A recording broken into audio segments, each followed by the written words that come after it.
Your grandfather's funeral, or the memorial service for someone everyone else loved deeply. The room is full of tears, shoulders shaking, hands reaching for tissue boxes.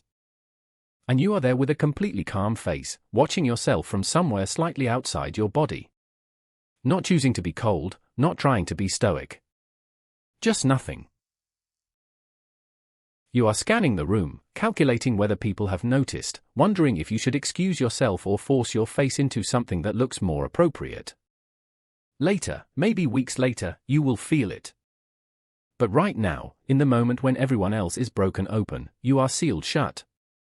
And the worst part is not the absence of feeling.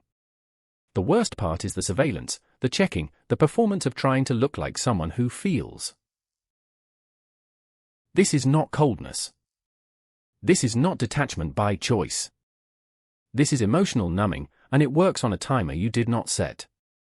What I want to show you is why feeling nothing is not the same as feeling nothing matters, and why the delay is not a defect but a specific kind of protection that sometimes outlives its purpose.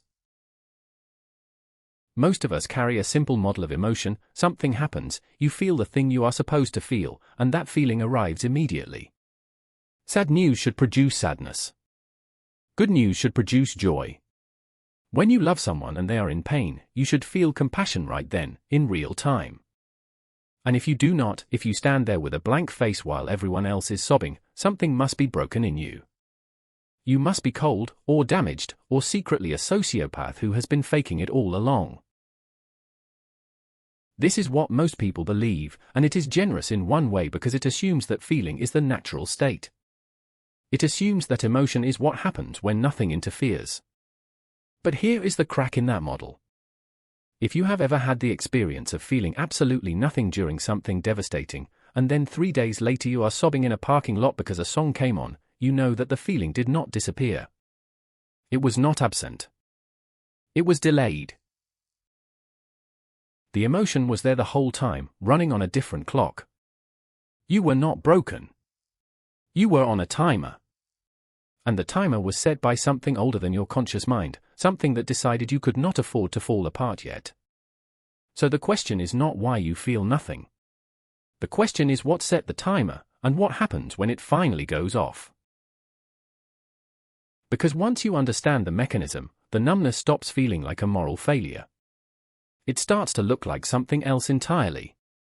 Something functional, even if it does not feel that way. In the 1980s, a psychiatrist named Bessel van der Kolk started working with Vietnam veterans who could not feel anything. Not just about the war, about everything. They would talk about horrific experiences with the same flat effect they used to describe breakfast. Their families would plead with them to feel something, anything, and they could not. Van der Kolk discovered that this was not a choice and not a character flaw. It was a neurological event. Under extreme stress, the brain can downregulate the limbic system, the part that generates emotional responses.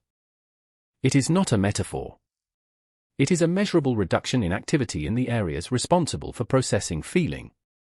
The brain essentially says, we do not have the resources to process this right now, so we are going to shelve it. The technical term is peritraumatic dissociation, but what matters is not the label. What matters is that your nervous system has a priority list. Survival first, feeling later. Think of it like a lake. When the surface is choppy, churned up by wind, it cannot reflect anything clearly. You look into it and all you see is distortion, fragments, chaos. For the lake to show you what is actually there, the surface has to settle first. Your nervous system works the same way. In the middle of the storm, during the funeral, during the breakup, during the moment everyone expects you to feel, your system is choppy. It is managing 100 variables: who is watching, what is expected, whether you are physically safe, what needs to happen next. Feeling is expensive. Feeling takes bandwidth. And if your system decides it cannot afford that expense right now, it will simply shut the process down until later. This is why you can be numb during the event and then completely destroyed by a random Tuesday 3 weeks later. The lake has finally settled. The surface is still. And now you can see everything that was there all along. Van der Kolk spent decades showing that this is not pathology. It is adaptation. The problem is not that it happens, the problem is when it keeps happening long after the threat is gone, when the circuit breaker will not flip back. There is a layer beneath the nervous system explanation, and it has to do with what you learned about your own emotions before you had language for them. A child psychologist named Donald Winnicott worked in London during the Blitz, treating children who had been separated from their parents during the bombings. He noticed something specific: some children would cry immediately, some would not cry for weeks. The ones who delayed were not less traumatized. They were the ones who had learned, often very early, that their emotions were too much for the people around them. If your caregiver could not handle your fear, your sadness, your anger, you learned to delay. You learned to hold it until you were alone, or until it was safe, or until you could manage it in a way that would not overwhelm anyone else. This is not a conscious decision.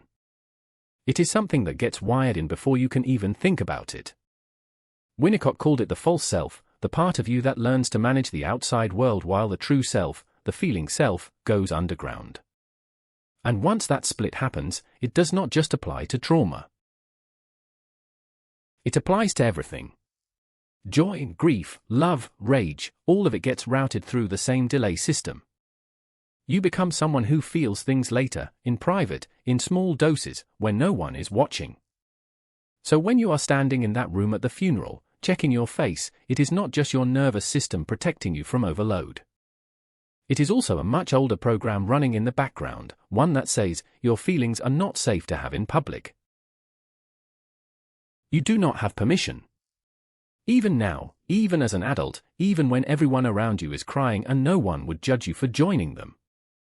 The permission was revoked a long time ago, and no one ever gave it back. This is why the numbness feels so isolating. It is not just that you are not feeling. It is that you are alone in a room full of people, watching them have an experience you are locked out of, not by choice but by a very old instruction. And here is what makes it worse. The longer the delay, the more you start to believe that the numbness is who you are.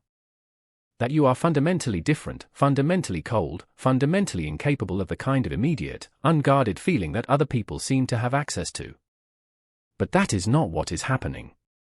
What is happening is that you are still waiting for permission that no one ever explicitly gave you. And the feeling is still there, still waiting, still on the other side of the delay. It did not go away. It is just not on anyone else's schedule. Here is the inversion. The thing that feels like a deficit, the delay, the numbness, the feeling nothing when you are supposed to feel everything, is not evidence that you are broken. It is evidence that you are holding something. Think about a dam. The water is not gone just because it is not flowing. It is pooling, accumulating, building pressure. The delay is not the absence of emotion. It is the presence of emotion that has not been released yet. And the real question is not whether you feel. The real question is whether you trust that the feeling will come when it is safe for it to come. Most people who experience emotional numbing spend years in a specific kind of hell. They are terrified that if they do not force themselves to feel right now, in the moment, they will never feel at all. They think the delay is a door closing. So they try to pry themselves open, to manufacture tears, to perform grief or joy or connection before it arrives naturally. And that performance becomes its own kind of prison. Because you cannot force a feeling to arrive before your system is ready to process it. The dam will not open just because you want it to. It opens when the pressure is enough, or when the structure finally trusts that it is safe to release. And here is the deeply uncomfortable truth. Sometimes the delay lasts years. Sometimes you do not cry at the funeral, or the breakup, or the diagnosis. You cry 5 years later when you are safe, when you are held, when your system finally believes that it can afford to let the water flow. This is not a malfunction. This is your system doing exactly what it was designed to do, which is protect you until protection is no longer necessary. The problem is that we live in a world that demands immediate emotional performance. We are expected to feel on cue, to show our feelings as proof that we care, to cry when others cry so they know we are human. And if you cannot do that, you are labeled cold, or defended, or emotionally unavailable. But what if the delay is not a wall? What if it is a door that only opens from the inside, and only when you are ready?